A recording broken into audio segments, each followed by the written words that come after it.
Coded inequalities का second model discuss करते हैं, जहां पर हमें दो वेरिएबल के बीच रिलेशन फाइंड आउट करना है और हमें जो इनइक्वालिटीज है वो डायरेक्ट दी हुई है।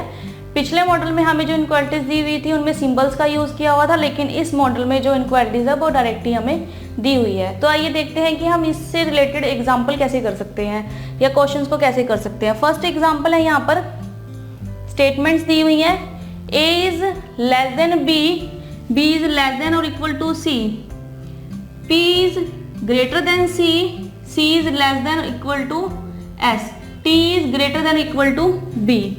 और कंक्लूजन दिए हुए हमें, फर्स्ट कंक्लूजन है s is greater than equal to b, second है p is greater than b। अब हमें यहाँ पर डायरेक्ट ही इनइक्वालिटीज दी हुई हैं, तो हमें बताना है कि जो s है वो ग्रेटर देन इक्वल टू है b के। तो यहाँ पर जो s है वो सेकेंड स्टेटमेंट में है और जो b है वो फर्स्ट स्टेटमेंट में है। तो अगर यहाँ पर इनके बीच में कॉमन देखें तो कॉमन यहाँ पर c है दोनों स्टेटमेंट में, तो हम यहाँ से कर सकते हैं s इज ग्रेटर देन और equal to c and c is greater than equal to b। s is greater than और इक्वल टू c और c इज ग्रेटर देन और इक्वल टू b। तो यहाँ पर जो इनइक्वालिटीज हैं वो सिमिलर है, तो हम यहाँ कह सकते हैं कि जो s है वो ग्रेटर देन और इक्वल टू है b के। तो हमारे पास जो कंक्लूजन 1 है ये यहाँ पर ट्रू है। सेकेंड कंक्लूजन है p is greater than b, p is greater than b।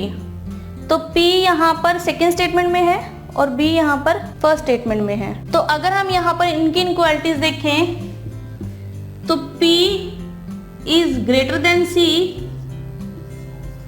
और c इज ग्रेटर देन और इक्वल टू b। तो यहाँ पर जो इनइक्वालिटीज है वो ग्रेटर देन की है, तो p is greater than b। ठीक है, तो जो सेकंड कंक्लूजन है वो भी यहाँ पर ट्रू है। तो फर्स्ट एग्जाम्पल का आंसर होगा हमारे पास both conclusion 1 and second are true. ठीक है, तो जो भी ऑप्शंस में हमें आंसर दिया होगा हम उस पर टिक कर देंगे। बोथ का दिया है, फर्स्ट या एंड सेकंड का दिया है, जिस भी तरह से दिया हम उस पर टिक कर देंगे। नेक्स्ट एग्जांपल है, यहाँ पर स्टेटमेंट्स दी हुई है p greater than q, q greater than equal to r। Second statement है s greater than t less than और इक्वल टू q। और कंक्लूजन में फर्स्ट कंक्लूजन है r इज ग्रेटर देन और इक्वल टू s।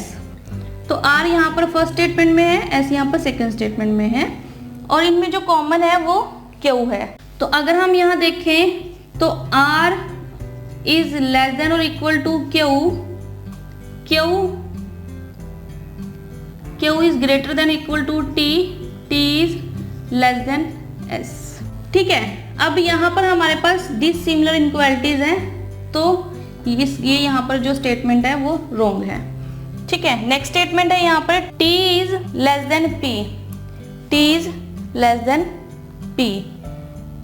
तो फिर से यहाँ पर जो कॉमन है वो q है, तो यहाँ अगर हम देखें तो t इज लेस देन और equal to q, q is less than p। ठीक है, q is less than p। तो यहाँ पर जो कॉमन इनइक्वालिटीज है वो है t is less than p। तो जो सेकंड कंक्लूजन है यहाँ पर वो ट्रू है। तो सेकंड एग्जांपल का आंसर होगा only conclusion second is true. इससे रिलेटेड नेक्स्ट एग्जांपल है, यहाँ पर स्टेटमेंट्स दी हुई है t is equal to i is less than और इक्वल टू k।